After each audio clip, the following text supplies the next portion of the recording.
Hey y'all, I'm making some dirty rice hot Cheeto balls. And I know what they call y'all, so don't come for me. I'm cooking my ground beef and seasoning with Creole seasoning, onion, and garlic powder. I used two different kinds of Mrs. Dash and Italian seasoning. And I added just a little bit of seasoning salt. I chopped up some green and white onions with different color bell peppers, and I added it to a skillet with some vegetable oil, and I just like sauteed it for a little while.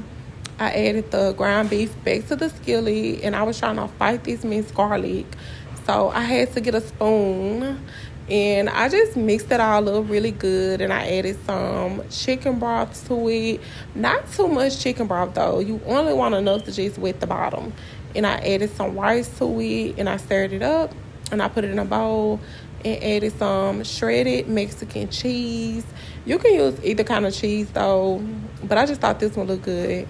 And this is how it's looking before I made them into the balls, but you want it to be sticky, like you want it to actually form and stay together. So you can add more cheese if you want.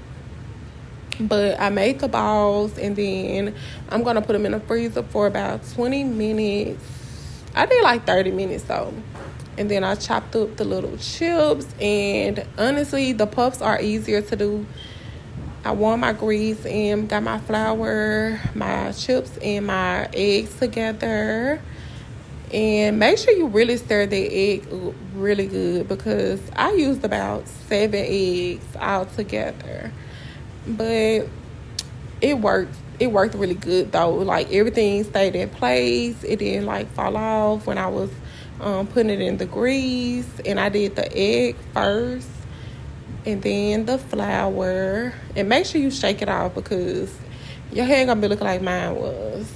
Just make sure you like shake it off good, and you add the floured ball back to the egg.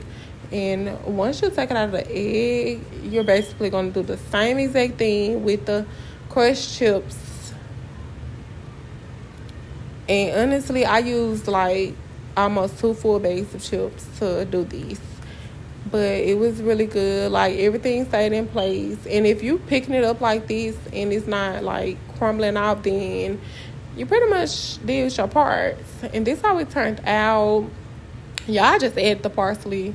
I'm a little extra, but y'all see how it look. And it's actually not even hot. Like I thought the chips would have made it like hot, but I guess when you put it in the grease, it kind of took that little flavor away. But it was really, really good. And those little cheese things, I think they were like $3 or $4, but it was good too.